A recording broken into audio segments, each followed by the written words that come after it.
Hola, mi nombre es Agustina Cuaranta y hoy estamos con una gran activista y a mí en lo personal quiero presentarla como una persona importantísima en nuestra comunidad, una referente, Marlene Guayar, y vamos a estar tocando todo lo que fue el tema de la revolución travesti latina de los años 90. ¿Cómo estás, Marlene? Hola, ¿cómo estás, Agustina? Yo estoy perfecta. ¿Estás contenta que podamos estar tocando estos temas de esos años de revolución? A mí lo que me pone muy contenta es haber descubierto este medio.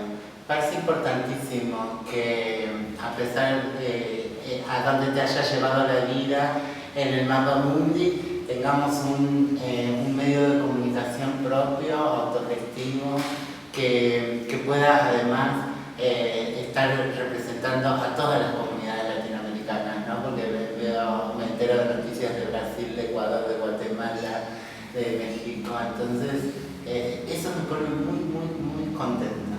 Muchísimas gracias. Contamos que Marlene se está refiriendo a lo que realizamos, el trabajo que realizamos en Urbana Trans, que es el canal informativo que tenemos en la comunidad trans. Después de tanta lucha, poder visibilizarnos con estas herramientas que tenemos hoy en día y llegar así a la sociedad y poder informar también de nuestra historia, es muy importante, lo veo realmente necesario. Y contanos, Marlene, ¿cómo vivías en esos años 90 el transcurso de esa revolución anterior a los edictos policiales, al cambio contravencional? Era como un estado bastante confusional, ¿no? Porque éramos chicas y estabas viviendo, aprendiendo a vivir, conociendo amigas, todo te parecía hermoso, exuberante, el querer tener lo que las otras tenían, armarte el cuerpo, conseguir ser alguien dentro de tu comunidad y todas esas cosas. Y a la vez aprender que además tenías que saber escapar, que saber correr,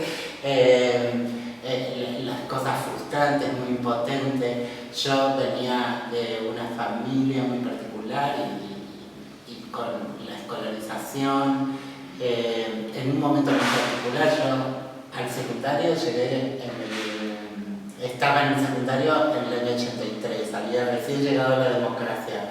O sea que generacionalmente era como hija estricta de la democracia, ¿no? Estaba recibiendo todos esos mensajes y sobre todo que con la democracia se vive, se come, se educa y cuando salgo a la calle a buscar a mis padres, todas estaban únicamente en la zona de prostitución y para ellas no había educación, no había comida, no había trabajo, no había nada, era la prostitución y la persecución constante. Y saber cómo debía ser la cosa, el estado y ver el estado de cuestión me ponía en frustración constante, ¿no? ¿Tuviste miedos? En algún momento, pero también la juventud te da cierta soberbia y omnipotencia y decís, no, yo puedo con esto. Si pueden las otras, porque no voy a poder yo, ¿no? Y yo tuve muy chiquita constataciones palpables de lo terrible, ¿no? La mudita en Córdoba, nosotros teníamos 17 años y ella tenía 15. Era re chiquitita, mudita y nosotros a veces la agarramos como la gurmina, a quien proteger y tal, aunque nos burlábamos, por supuesto, no te reías de cómo cantaba Precio, le hacían cantar Precio a las chicas. A ver, ¿cómo vas a cantar Precio? 50 bien, 51 al 100 el completo. Y nos reíamos y tal. Y un día me entero que la habían encontrado muerta en el batallón 141, con quemaduras en todo el cuerpo de cigarrillo, atada con alambre de púa y las últimas que la habían visto visto subir a un patrullero y un patrullero con el que vos arreglabas. ¿Me entendés? Entonces, la constatación de eso y a la vez negarlo a mí no me va a pasar. Y sobre eso se van encimando como capas de dolor. La familia no la dejaba dormir en la casa, era una familia en extrema pobreza y por travesti no la dejaban dormir muchas veces en la casa, pero le sacaban la plata.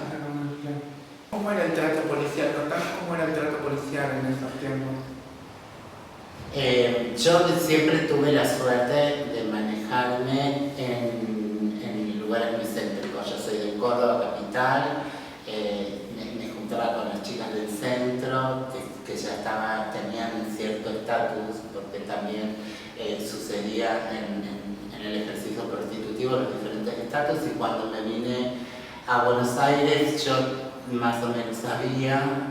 La primera vez que vine, Godoy Cruz no existía, y medio La Malavia. y más o menos la armamos, Sí. porque existía así confusión, pero nosotras... Contanos cómo se armó la Plaza Malavia, porque le contamos a la gente que la Plaza Malavia fue el lugar de inicio de trabajo sexual para las travestis migrantes también, en la zona de Palermo, y luego se formó, ¿no?, la conocida zona roja de la calle Godoy Cruz. La única manera era entrar a confusión, y pagabas el arreglo para confusión, a la policía, y además a ojo, alguna vez también ibas presa, tenías que hacer estadística, y todas eran grandes, entonces nosotras no entrábamos ahí, y íbamos y robábamos a los clientes andaban en auto, y nosotras entonces nos empezábamos a parar alrededor por donde los autos sí o sí tenían que podían ver a los clientes, claro. Y bueno, ahí empezamos se empezó a formar, porque había muchos clientes que preferían levantar, porque muchas razones, ¿no? Pero hay dos razones fundamentales: levantar y llevarte directamente a un hotel, y además porque las que estábamos afuera teníamos esa cosa que no se recupera nunca en el rostro de recién llegada. Puede ser bonita, puede ser fea, pero sos niña, y hay algo ahí que provoca una terrible atracción de parte de los adultos, que por algo tienen esa baja autoestima de necesitar pagar porque no pueden seducir, porque no pueden convencer. Estamos acá en Godoy Cruz y Costa Rica. Esto en los años 90 era la zona roja, ¿no? Ahí, en esa esquina, era por el techito donde veníamos por la lluvia, claro, para bancar la lluvia. Y yo no me voy a olvidar nunca la Nicolcita con otra pendeja. Era un diluvio, esas lluvias de verano fuerte, estábamos Nadia y yo ahí bajo el techo con ellas dos que vienen corriendo. Sí. Y se empiezan a empujar la lluvia, jugando como niñas. Terminaron jugando en el charco, todo ahí como niñas enchastradas, y nosotros con Nadia riéndonos, y de repente nos miramos y caímos en cuenta que eran dos niñas. ¿Qué hacen? Prostitución no. Yo veía el patrullero y entonces veía y caminaba, si no me pegaba al árbol, veía que ellos no me cosan, porque me daba vergüenza esconderme, me parecía tan humillante. Claro, humillante, pero pensar que éramos muchas travestis, una al lado de la otra, cantidades, y la cantidad de autos que venían, era como un show, ¿te acordás? Era show. Hubo momentos en que era un auto atrás del otro y un cliente cada 15 autos. porque eran todos con niños, con niñas, jóvenes. Todos venían a mirarnos, ¿te acordás? Hasta creo que hubo un tiempo que pasaban a traer los turistas para que nos vean. En una forma muy original, los vecinos de Palermo decidieron realizar su protesta arriba de un trencito. Se habían probado con otras formas, caminar por las calles, sacar las ollas, los tambores y los platillos para caminar. Esta vez los disfraces, el tren y los cantos son los protagonistas de esta marcha. ¿Qué eligieron esta forma de protestar? Estamos de alguna manera buscando el ridículo de todo esto para que la gente se dé cuenta que esto es un problema bastante serio y de alguna manera nos sacamos la bronca de esta manera. Es ridiculizar todo el drama que está viviendo el barrio de Palermo. Es como decir, llamar la atención, que por favor escuchen lo que nosotros estamos pidiendo. Así es, estamos buscando el ridículo para que nos vean, nos escuchen y entiendan el problema. Estábamos un poco en la duda de qué era lo que iba a pasar con los vecinos, pero lo que queríamos era satirizar esto, porque realmente creemos que el Código 71 no se está aplicando como corresponde. En realidad no podrían estar parados frente a vivienda o en la proximidad y eso no se tiene en cuenta. ¿Qué son estas cartulinas que exhiben? Son las patentes de los clientes de autos que hemos tomado en el barrio, las patentes. ¿Ustedes se toman el trabajo de pararse y controlar los vehículos que paran a levantar travestis? No de quedarnos parados, sino de caminar por las veredas y tomar patentes de los autos que paran y levantan travestis y hacen arreglos. Aparte quería hacer una denuncia de ver menores con travestis en la puerta de los hoteles. El más grande tendrá 10 o 11 años. Hemos llamado a la policía y a los fiscales. Marlene, contanos un poquito, ¿cómo se fue armando toda esta revolución, los primeros grupos, las primeras referentes de toda esta revolución que se fue viviendo en los años 90?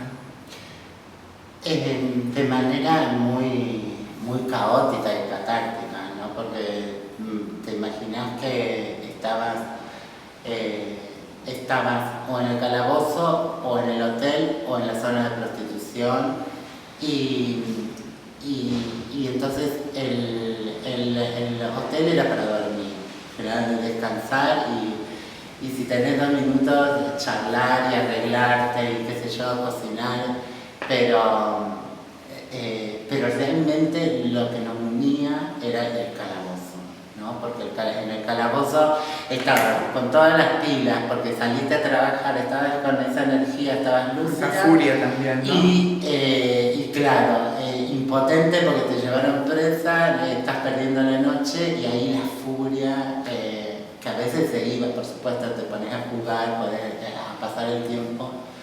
Pero ahí se cocinaba a fuego lento la bronca, la rabia, la incomprensión de por qué estoy acá, o sea, cuál es el sentido y qué es lo que hago para cambiar esto, porque a veces las personas no entienden eso, no se van en el presupuesto de que qué otra cosa querés que pase si ustedes son inmorales, si son prostitutas, si son delincuentes, si son drogadictas o no sé qué. No pueden ver la película entera y la historia.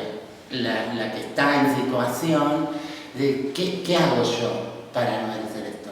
Me pongo a lavar ropa, me pongo a ver cosas, pero voy a ser travesti. En última y primera instancia, es por ser travesti que estoy acá. A mí, yo estaba en Córdoba, y Nadia ya se había venido y se están formando las organizaciones porque Kenny de Micheli logra, las travestis empiezan a hacer una conversación, ¿no? Y empiezan a ser mediáticas también, ¿no? Sí, empieza a acaparar más los medios de comunicación también, ¿no? Claro, y es un fenómeno que ya no se puede tapar, porque antes se tapaba por diferentes cosas, porque eran pocas, porque estaban en situaciones marginales, pero cada vez la gente les empieza a notar más porque cuestiones inmobiliarias quieren que Palermo se empiece a ser una zona de alto precio, cosas que van a irse entrecruzando Pero sobre todo lo que no soporta la gente es que las travestis no solo están en un teatro y vamos y nos reímos de ellas, las veo pasar en autos de alta gama con tapados de piel y con un ladrillo de teléfono que yo no puedo comprar. No soportan ver a las travestis, no soportaban ver a las travestis ya empoderándose. Claro, porque manejábamos mucho dinero, éramos pocas, éramos perseguidas, pero éramos un objeto exótico de consumo. Y nadie me llama que me necesitaba. Entonces yo vengo y medio arrastrada, escapando de mi consumo en Córdoba, ¿no? Y digo, sí, me voy, además nadie ya se cansa de decirme y me manda un pasaje de avión. No podía decirle que no. Y yo quería dejar el mundo ese que tenía armado, donde todo me llevaba al consumo y un horizonte nuevo. Y acá me veo las posibilidades. Digo, no solo Loana está fuerte con un grupo, y Nadia, Belén, Pía con Ata, sino que veo que hay posibilidades de respuesta, que hay feministas sobre todo que te pueden llevar a conseguir una cita con una legisladora, con alguien. Este era el famoso triángulo, ¿te acordás del triángulo? Que me daba muchas posibilidades en principio de correr para acá, para allá, si había tráfico, el patrullero medio que no te podía seguir. Pero después ya caradurismo. Yo el día que estábamos esperando las 12 de la noche, porque cambiaba el horario, nos iban a empezar a llevar presas. Y para el fiscal en un auto civil y el patrullero atrás. Y el fiscal pretende que yo le dé bola, yo me doy vuelta así, lo defienden y sigo caminando. ¡Parate, no sé de qué me estás hablando! que me gritaba. Y yo lo miré, me relajo así, le di vuelta y seguí caminando y me tiró con el handy en la cabeza. Lo saqué de quicio y me logran meter al patrullero. Y para ese momento, como ya habían pasado todas las maricas en taxi y se habían ido avisando, se la están llevando a la Marlene, Entonces ellos se meten en contramano por esta y por aquella, y cuando salimos allá venía una horda de trabas, y yo digo, las van a atropellar a todas, pero así, plum, pegando en el capó para que no las atropellen. Ese día me dio terror porque dije, todo lo que uno arriesga, ¿no? Hasta ese momento era como en términos propios, pago las consecuencias yo. Pero ese día me dio miedo porque había como un efecto en masa, no se la van a llevar a Marlene y estaban dispuestas a ser atropelladas. Me dio mucho miedo.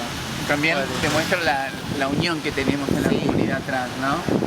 Destacar esa unión también en esas situaciones extremas que nos unimos y estamos juntas también.